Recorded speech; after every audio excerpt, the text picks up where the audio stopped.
Hello and welcome to this live stream where we're going to be taking a deep dive into what Trump means for China and India. I'm Ruth Pollard, the managing editor of Bloomberg Opinion here in Asia, and with me is our Asia along with Mihir Sharma, columnist and author of Restart, The Last for the Indian Economy. So today we're going to be discussing how Asia's two powerhouse economies with President-elect Donald Trump's return to the White House. You're welcome to leave questions in the comments. We'll do our best to answer them as we get through the stream. There's been a lot of focus so far on the next iteration of the trade war. Trump's already threatening to impose more tariffs on Chinese goods and calling India a very big abuser of the international trade system. But there's so much more to US relations with these two countries than trade. So let's start to unpack the issues. Karishma, I'll come to you first. You've written that China's President Xi Jinping is the biggest loser, regardless of who's in the White House. So how so? Yeah, well, Ruth, we've talked about this on many occasions about how there is now bipartisan support in Washington, D.C. about the United States approach to China. On either side of the aisle, there is a very clear consensus that China is the biggest strategic challenge facing the United States today. And we saw that play out, right, during the Biden administration with that framework of invest, align, compete. And what that played out as in the Indo-Pacific, for instance, was going out and creating those relationships with countries like Japan, South Korea, Taiwan, the Philippines, really boosting that lattice work-like network of allies and partners in that area. Now, at the same time, I think it's fair to say that President Biden was ambiguous, deliberately at times, it seemed, with regards to the approach on Taiwan. He often would say that he would defend Taiwan if it came to that. Now, that is a huge red line for China, and in particular Xi Jinping, who's talked about unification with the self-ruled island through peaceful means or by force if necessary. With Trump, it's a bit of a wild card. The Chinese have dealt with him in the first iteration of his presidency. He was the one that started the trade war, remember, back in 2018. He's talked about slapping 60% tariffs on Chinese goods. Now, according to at least one study from UBS, that could halve growth in China next year. So there's an unpredictable element coming into play here.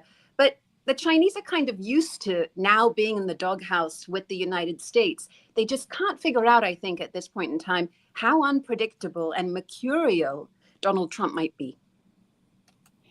Of course. And I mean, Asia, as you've noted and as well have noted, is used to the chaos coming from the US, whether it's from the Trump presidency or inconsistencies in the Biden White House.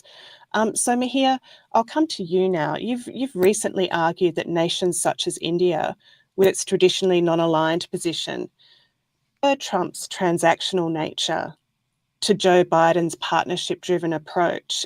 Can you explain that a little bit? And I think you have an excellent example about Harley-Davidson's and the S-400 missile defense system.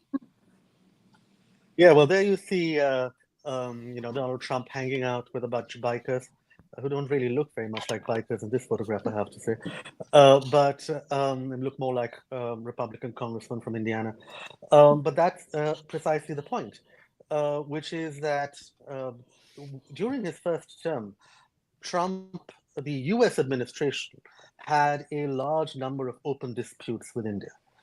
They ranged from, as you mentioned, India's decision to purchase a Russian missile defense system to multiple different trade disputes. But Donald Trump kept on zeroing in on a couple of those, in particular, India's tariffs on Harley-Davidson motorcycles, which were partly, perhaps, because they were assembled in Republican or swing districts, including in Pennsylvania. And therefore, India managed to work out that rather than having to improve their relationship with the US across the board, which is the kind of thing that you need to do to demonstrate you're a great partner, etc., and which is what matters when somebody like Biden, Obama, or even Bush is in the White House, with Trump, you just needed to figure out the couple of things that he really cared about, give him those, and that was sufficient.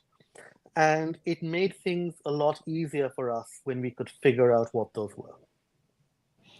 And I mean, just following up on that, how do you think the Modi government is at the incoming Trump administration? Has it figured out what those particular things might be? Not yet, but I'm sure that they're working on it. And we don't need to worry very much because Donald Trump being as expressive as he is, we have every chance that he'll tell us. Of course. And what do you think, Karishma? Does a more transactional approach, as we've seen from Donald Trump, work for China and other Asian nations? As you've pointed out, American soft power has taken a hit over the last few years, and particularly many in the South are acutely aware of the US's double standards when it comes to international law and the application in Gaza versus Ukraine. So maybe an approach that doesn't rely on this so-called like-minded democracies is a better one for Asian nations. Yeah, I think it's a more authentic one in some ways, Ruth. And, you know, what Meher was talking about with regards to the sort of transactional nature of doing business, that really chimes out here as well. I have heard a lot of diplomats recently saying to me that, look, we're kind of administration agnostic, but we don't need this holier than thou style of preaching to us about what, you know, democratic values are. That ideology sort of rings hollow for a lot of countries in this part of the world, particularly the ones with Muslim majorities like Indonesia and Malaysia. So in a way, the very, you know, in your face style of doing business that Donald Trump loves to talk about, that he's good at. He's the deal maker, right? He's the one who's going to get that business deal done. He's going to get the Chinese to the table. And I think he really relies on this idea of personal relationships. And you're already seeing some politicians, some leaders playing into that. I don't know if you saw this, Ruth. This made me giggle last week so much on social media. The video of the Indonesian president, newly inaugurated, I should say, Indonesian President Prabowo Subianto, who uploaded onto social media this very bizarre exchange of himself talking to Donald Trump on the phone. And they had what can only be called a bromance, right? Where, you know, I think Donald Trump, I wonder whether he even frankly knows where Indonesia is on the map. But that's slightly unfair, perhaps. But anyway, I think it goes to, you know, speaks to that desire on the part of many politicians out in this part of the world to strike up that personal relationship with Donald Trump because they think that's the strategy that's going to work. At the same time, Prabowo, you know, had just come from China, for instance. So it's that hedging. I think it was a great example, actually, of what Southeast Asian nations have become so used to doing. They're stuck in the middle of these two superpowers. Now you've got a very unpredictable man in office. They've dealt with him before. There's not that same sense of trepidation. In a way, it's like we've been through the dress rehearsal. We're ready for the real thing. But at the same time, they want to make sure they're still, you know, partners with Beijing. They need the cash. China doesn't come out here preaching. It builds the roads and ports and the bullet trains that the Indonesians want, for instance. So they're playing both sides. And I think that's clever and I think that's strategic. And I mean, of course, Prabowo being the former Special Forces commander, very patchy human rights record, he seems like the kind of leader that Trump might gravitate toward. He's, you know, a so-called strong man. He's someone who may not, you know, be as inept as the rules as someone like Jokowi, the former Indonesian president, might have been. Yeah, I think that's really fair to say. And I think he himself probably sees or would like to see a lot of similarities between the two men. You know, interestingly, first administration that Trump had, there was a very well-known Indonesian billionaire, Haritano Sudibyo, who showed up at his inauguration. And at the time, there was a lot of discussion between the two sides about building a golf course in Bali. Now, unbeknownst, obviously, because, you know, to Trump and his partners, the Balinese were horrified by the fact that this golf course and the hotel would be built on sacred land. I was actually out there reporting, talking to a lot of people, And many people said to me, well, you know, Donald Trump may be a lovely man, but we don't want his hotel and this golf course on our very sacred island, or this part of the island. And again, I think that is a reflection of the way that Donald Trump does business, right? It's like, go in there, get the job done. The hotel actually never came to bear. But I think it's those kinds of lessons that politicians like Prabhu are drawing from that previous experience and hoping to use this time round to score some points. Yeah, of course. And Mihir, coming to you, I mean, the Narendra Modi, the Prime Minister of India, and Donald Trump had, you know, one of the greatest bromances of Trump's first term in office. And the footage of them, you know, holding hands as they walked around that stadium in Ahmedabad, and those images again repeated when Modi visited the US later on. Modi is feeling in a pretty good situation right now. He's just been re-elected for a third term in office, albeit without a majority in the parliament. And he must feel like he's in a pretty good situation to deal with the incoming Trump presidency. Well, I think that Modi and Trump actually do get along. Modi does make a real effort to have a positive personal relationship with pretty much everybody that he can hang out with on the global stage. But Trump, it was visible that he and the Indian Prime Minister had a few things in common. They're both sort of showman personalities. And they both like crowds in a very, very similar way. They like that adulation. And that lay behind perhaps their reason, was part of their reasoning for having those joint rallies. So I have to say, Ruth, those were, I mean, they were more than just two, you know, national leaders standing on a stage. Those are two very political people standing on stages at a time when they were running for re-election. So it was almost like joint political rallies. And it is something that I think both Trump and the Indian Prime Minister will remember and feel a little grateful to each other for.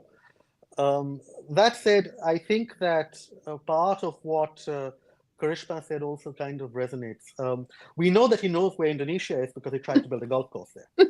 That's right. So, absolutely. and the point being also that he is a businessman. India is one of the largest markets for the Trump empire outside the US. And in fact, I think it may be the second largest. And that's going to matter. So how does Trump and Modi and the government reconcile this incredibly negative view that Trump has of India regarding trade and this incredibly positive relationship that he has with the Prime Minister? I mean, he will have some expectations, won't he, coming into this presidency, that India will reform the way it operates on the international trade stage? I think that he would probably be satisfied if India said it had given in to his demands and was operating substantively differently, but didn't make any actual substantive changes except on 2 or 3 particular products or tariff lines that he cares about. And that's pretty much how all these PR first leaders actually operate, and Trump is no exception. It's all about the vibes. But you've written quite recently that that there are questions where New Delhi is going with its trade policy, and that many observers are fearing that it's backing even further away from open markets than it has been in the first couple of terms of Modi's government. So, what's the US to do with this? How does it work with India? I think that India is backing, India is doing this kind of strange 2-step dance where it is backing away from some aspects of open markets, but also still wants to ensure that it increases market access for itself in places like the European Union, in countries like Britain. It's back and forth a lot.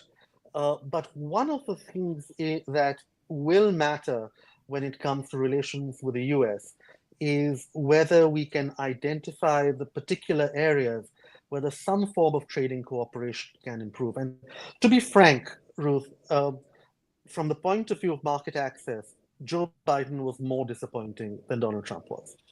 Because under a transactional approach, you could argue, okay, we reduce tariffs on this, we get something else in return. But when you had an administration like the Democratic administration come in and declare that everything was designed around a foreign policy for the middle class, or whatever buzzwords they came up with, and that meant ideologically down the line, there was a decision made about market access that was negative for India. And we don't think that that will be the case under Trump. Right, of course. And Karishma, what are your thoughts on this? You know, China is obviously having some prolonged economic troubles of its own. Is there any sense that Xi and his cadre have started to make any special arrangements to prepare for the incoming Trump administration? And as you say, you know, the 60% tariffs that are coming Beijing's way. Yeah, I think you're already starting to see some of that thinking come into play. You know, the Chinese were criticized heavily towards the beginning of this year for not finding ways to boost economic growth, in particular, you know, trying to alleviate concerns amongst young people about job growth and wage cuts. Those problems haven't gone away. There is a property slump. The economy is slowing down. And there are real concerns about what kind of impact those tariffs will have in the next year. And you've already seen some elements of preparation for that with regards to stimulus in the Chinese economy. But everybody that I've talked to, and of course our colleagues Dan Moss and Shuli Ren, who've been writing about this, as you know, Ruth, you know, have talked about the fact that more stimulus is perhaps necessary and on the cards in 2025. I think those are the kinds of things that we'll be watching out for very closely. But at the same time, I think it is worth saying as well that, you know, chiming in with what Meher was talking about with regards to India, in a way, looking for a more realistic and less ideological way of transacting with Donald Trump. I think there's a hope on the Chinese side that that might be a possibility as well, that because of the transactional aspect of his nature, he's not really going to bother about human rights all that much if he can make a deal. The problem, or rather, perhaps the problem's the wrong word, but what I find interesting is the appointment of some of the people in the foreign affairs sector, right? The Secretary of State, the National Security Advisor, these are two China hawks, Rubio and Waltz. And I think, you know, Donald Trump will have his own ideas about how to deal with China, but the very public sentiments that we've already heard from Rubio and Waltz when it comes to China, I wonder how they're going to square that and whether he will take the advice of the people that he's put in place to help him with dealing with China. And Mahir, I don't know if there's, given they're two China hawks, maybe they're not, you know, totally focused on India as well. But is there any sense of concern coming out of New Delhi about Trump's picks for Secretary of State and National Security Advisor? Oh, quite the opposite. I mean, they're great signals for New Delhi. Mike Waltz, in particular, he's actually co-chair of the India caucus in the House. So, and he has attended, you know, just last August, he was in town for our Independence Day celebrations. He was a senior guest there and hosted by the Prime Minister. So he's very much known as a friend of India on the Hill. So that's a positive. Rubio just in the last session of the Senate introduced a bill that would put India on par with Israel in terms of technology transfers, and including military technology transfers. And he made that connection explicitly in his discussion of why he was introducing it. So these aren't people, Ruth, who've just, you know, sort of taken an anti-China stand. They're people who have very clearly taken a bet on India in the security realm. So I think the Indian government would be fairly confident that that will spill over into the broader security strategy that the Trump administration adopts. And that's certainly a very big change from Trump's first term in office, where the issue of military security transfer of information and sharing of different platforms was completely off the agenda, and much to India's frustration. So I'm sure that that will be a very welcome change for New Delhi, and open up a lot of different opportunities in terms of defence exports and of help transactions. India.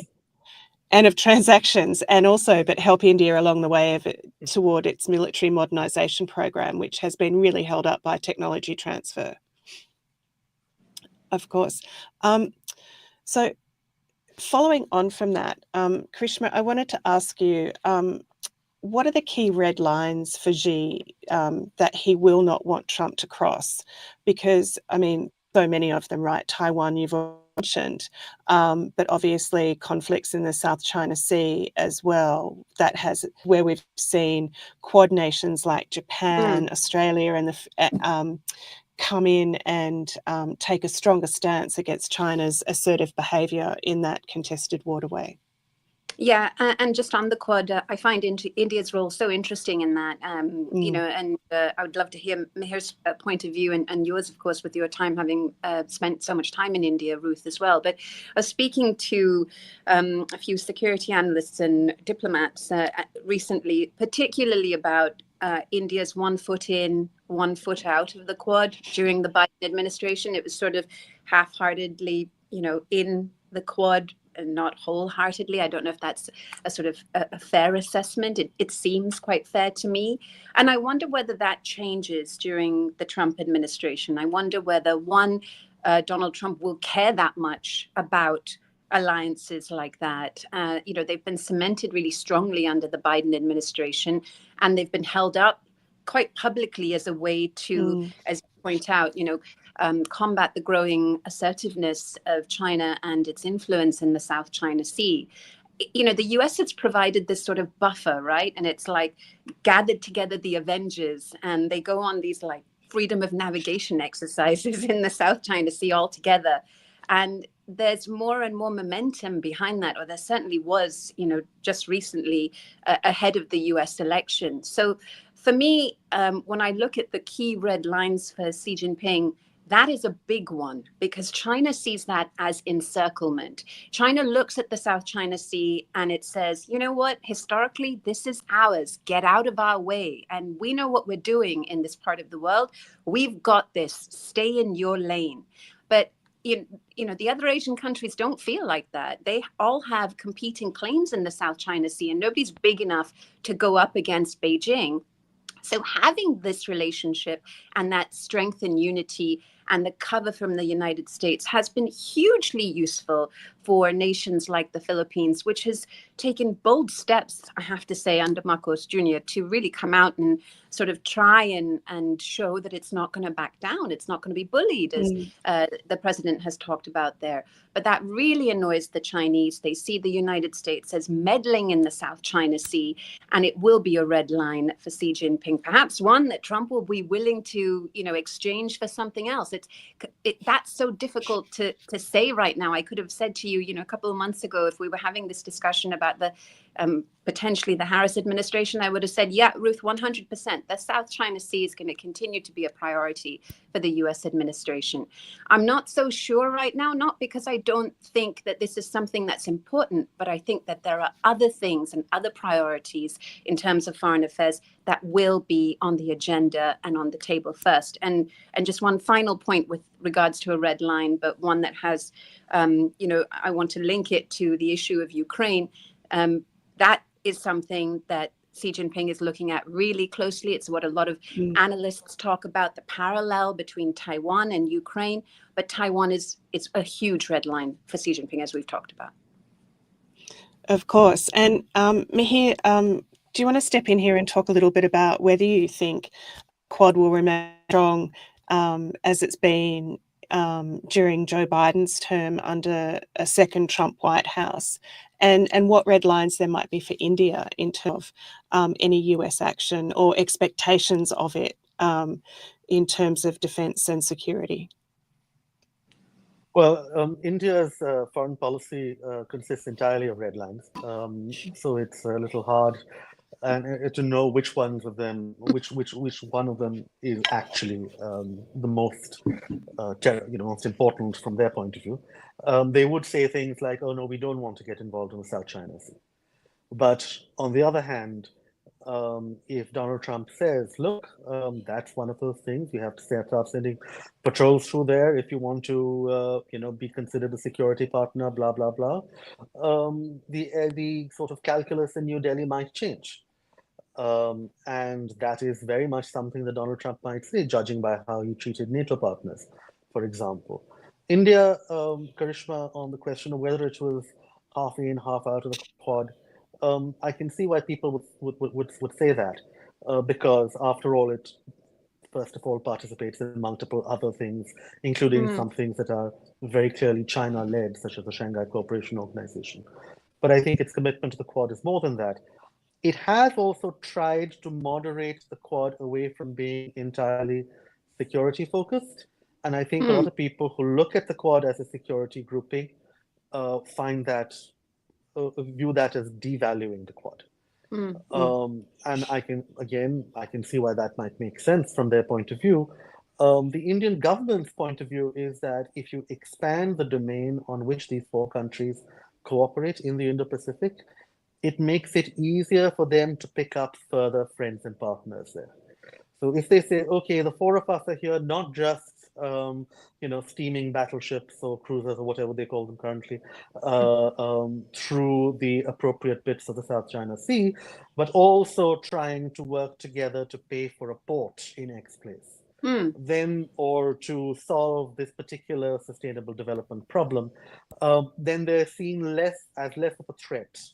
And the local partners can then say to China, if necessary, look, we're partnering with these four guys, but it's not about security, it's about a lot of other things. Yeah, I would totally agree with that analysis, actually, in terms of how other Asian countries might be compelled to sort of join the Quad or be willing to cooperate if it was that framing and that framework that was presented to them. I think that makes a lot of sense. It might not necessarily have been the way that the Biden administration wanted that framing to work, right? For obvious reasons, but I think it would be far more palatable. And perhaps that's the next evolution or avatar of it in the future. Who knows? And just one final question before we wrap up, and that is, just recently, days before the US election, India and China miraculously resolved their border dispute along the unmarked borderlands of the Himalayas. So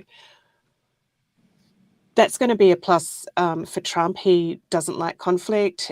He likes when deals are made.